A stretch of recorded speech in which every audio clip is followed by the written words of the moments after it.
ഇനി കാത്തിരിക്കുന്നത് രാഹുൽ മാങ്കൂട്ടത്തിലിൻ്റെ പ്രതികാരത്തിൻ്റെ കാലമോ? പല നിയമവിദഗ്ധരും സീനിയർ പോലീസ് ഉദ്യോഗസ്ഥരുമൊക്കെ ചൂണ്ടിക്കാണിക്കുന്നത് അങ്ങനെയാണ്. നിർവചിക്കാനാവാത്ത ധാർമ്മികതയുടെ അളവുകോൽ വെച്ച് കുറ്റകൃത്യങ്ങളെ കാണുന്നതിനപ്പുറം കുറ്റകൃത്യങ്ങളിൽ കോഗ്നിസിബിൾ ഒഫൻസും പണിഷബിൾ ഒഫൻസും ഒക്കെ വ്യക്തമായി നിർവചിച്ചിരിക്കുന്ന നിയമപുസ്തകങ്ങളിൽ പറയുന്ന അടിസ്ഥാനപരമായ ചോദ്യങ്ങളാണ് കഴിഞ്ഞ ദിവസം ഹൈക്കോടതി ഉന്നയിച്ചത്.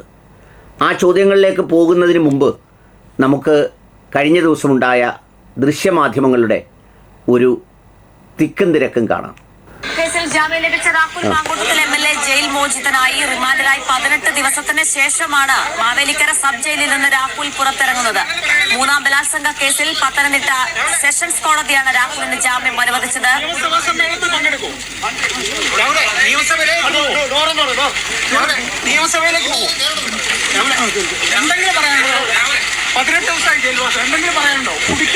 കുടിക്കിയതാണ് അത് കേൾപ്പിക്കാനാണ് ഞാൻ ഉദ്ദേശിച്ചത്. കുടുക്കിയതാണോ?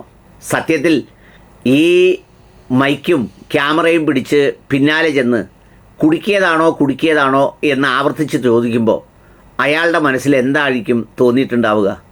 അതായത് ഒരാളിനെ വേട്ടയാടി പിടിച്ച് ആ പിടിക്കുന്നതിനുള്ള സാഹചര്യങ്ങൾ മുഴുവൻ ഉണ്ടാക്കി അതിനെ അറുത്ത് പാചകം ചെയ്ത് കറി വെച്ച് അത് പാത്രത്തിൽ കോരി വിളമ്പിയ ശേഷം അതിനോട് ചതിച്ചതാണോ കൊന്നതാണോ എന്ന് ചോദിക്കുന്നതിന് തുല്യമായി പോയി ആ ചോദ്യം. വളയമില്ലാതെ ചാടിയ ഒരാൾ, സ്വാതന്ത്ര്യത്തിൻ്റെ നിയന്ത്രണമില്ലാത്ത ഭാവങ്ങൾ വല്ലാതെ അനുഭവിച്ചൊരാൾ, അയാളെ രാഷ്ട്രീയത്തിൻ്റെ പ്രതികാര ബുദ്ധിയോടെ എല്ലാ അർത്ഥത്തിലും വളഞ്ഞിട്ട് പിടിച്ച് അസൂയാലുക്കളുടെ അസൂയ തീരും വണ്ണം ഈ 18 ദിവസത്തോളം ജയിൽ ശിക്ഷ അനുഭവിക്കുന്നതോടുകൂടി ഇതിൻ്റെ അസൂയ നിറഞ്ഞതും രാഷ്ട്രീയം കലർത്തിയതുമായ എല്ലാ പ്രതികാരദാഹികൾക്കും ആശ്വാസമായിട്ടുണ്ടാവും. പക്ഷേ പ്രതിസന്ധിയിലാവുക അറസ്റ്റ് ചെയ്ത ഉദ്യോഗസ്ഥരായിരിക്കും. അതിന് ഉപോത്ബലകമായ ചോദ്യങ്ങളാണ് കഴിഞ്ഞ ദിവസം ഹൈക്കോടതി ചോദിച്ചത്. ഒരാൾക്ക് ലോകത്ത് അല്ലെങ്കിൽ ഇന്ത്യയിൽ എത്ര പേരുമായി ബന്ധപ്പെടാം എന്നുള്ളതിന് ഒരു നിജപ്പെടുത്തിയ കണക്കുകളും നിലവിലില്ല.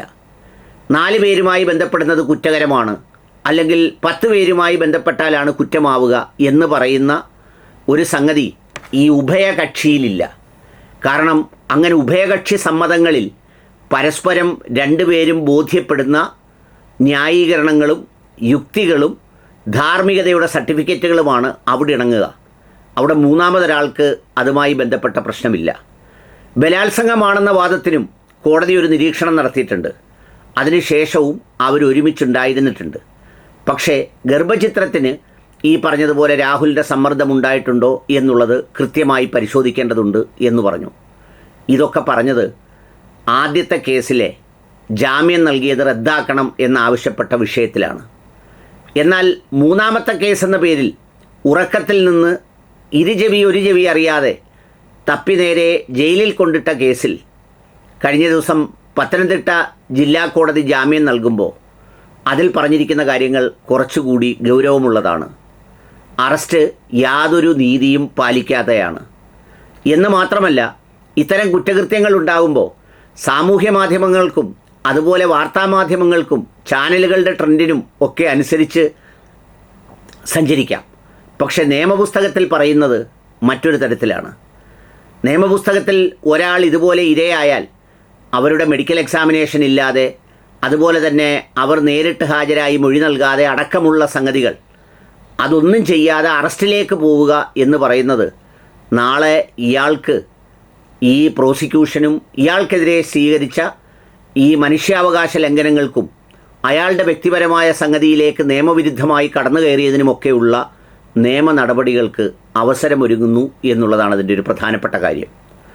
അദ്ദേഹത്തിൻ്റെ വ്യക്തിപരമായ രാഷ്ട്രീയത്തിൻ്റെ ക്ലൗട്ട് ഒരുപക്ഷെ മങ്ങുകയോ അവസാനിക്കുകയോ ചെയ്യുന്നു എന്ന് പറയുമ്പോഴും അദ്ദേഹത്തിൻ്റേത് ആയിരുന്ന രാഷ്ട്രീയ പ്രസ്ഥാനത്തിൻ്റെ ഒരു അധികാരത്തിലേക്കെത്താനുള്ള മാർഗങ്ങളാണ് നിറഞ്ഞു നിൽക്കുന്നത് എന്ന് വാർത്തകളിൽ ഇങ്ങനെ നിറഞ്ഞു നിൽക്കുമ്പോൾ ഇപ്പോഴും രാഹുൽ മാങ്കൂട്ടത്തിനെ പിന്തുണയ്ക്കുകയും പിന്തുടരുകയും ചെയ്യുന്ന ഒരു കൂട്ടം ആളുകൾ പിന്നാലെ ഉള്ളപ്പോൾ അതിൻ്റെയൊക്കെ സാധ്യതകൾ വളരെ ഗൗരവമായി വരും കാലങ്ങളിൽ ചർച്ച ചെയ്യപ്പെടും, നടക്കും എന്നുള്ള കാര്യത്തിൽ യാതൊരു തർക്കവുമില്ല. പറയുന്നവരെല്ലാം സമ്മതിക്കുന്നൊരു കാര്യമുണ്ട്. രാഹുൽ മാങ്കൂട്ടത്തിൽ അസാമാന്യമായ ഒരു മാനസികാവസ്ഥയുടെ അല്ലെങ്കിൽ ഒരു ഉൾക്കരുത്തിൻ്റെ പ്രതിരൂപമാണ്. കാരണം പരീക്ഷണങ്ങളെയൊക്കെ അതിനപ്പുറത്തെ മാനസികാവസ്ഥ കൊണ്ട് മറികടക്കുന്ന ഒരാളിൽ നിന്ന് ഇതിൻ്റെ തലനാരിഴ കീറിയുള്ള പ്രതികാരം അല്ലെങ്കിൽ തനിക്കുണ്ടായ നിയമലംഘനങ്ങൾക്കെതിരെ പോരാടും എന്ന് തന്നെയാണ് വിലയിരുത്തപ്പെടുന്നത്. ഇലക്ഷൻ സമയത്ത് ഒരു അദ്ദേഹത്തിൻ്റെ സുഹൃത്തെന്ന പേരിൽ ഫെനി നൈനാൻ എന്ന ആളിൻ്റെ പേരിൽ ഉന്നയിക്കപ്പെട്ട ആരോപണങ്ങളും അതിൻ്റെ വാർത്താ ബ്രേക്കിംഗ് ചലനങ്ങളും ഒക്കെ നോക്കിയാൽ ജയിലറയ്ക്കുള്ളിൽ ജാമ്യമില്ലാതെ നമ്മുടെ തന്ത്രിയെപ്പോലെയൊക്കെ കിടക്കേണ്ട ആളാണ് ഈ ഫെനി നൈനാൻ. പക്ഷേ ഇപ്പോഴും പുള്ളി ഇലക്ഷന് പരാജയപ്പെട്ടെങ്കിലും സ്വതന്ത്രനായി പുറത്തുണ്ട് എന്നുള്ളതാണൊരു കാര്യം. കയ്യടിക്കും വാർത്തകൾക്കും അപ്പുറത്ത് കാമ്പുള്ളവ കാര്യം പരിശോധിച്ച് ചെല്ലുമ്പോൾ ഇനി അന്ന് ഈ വികാരമൊന്നും നിലവിലുണ്ടാവില്ല. ഏതായാലും കാത്തിരിക്കാം ഇതിൻ്റെ ബാക്കി കഥകൾ അറിയാൻ. അതൊരു പക്ഷേ രാഹുലിൻ്റെ പ്രതികാരത്തിൻ്റെ കഥയാവും, ഇനി മറ്റാരോപണ കൊടുങ്കാറ്റുകൾ അയാളെ ചുഴറ്റി എറിഞ്ഞില്ലെങ്കിൽ.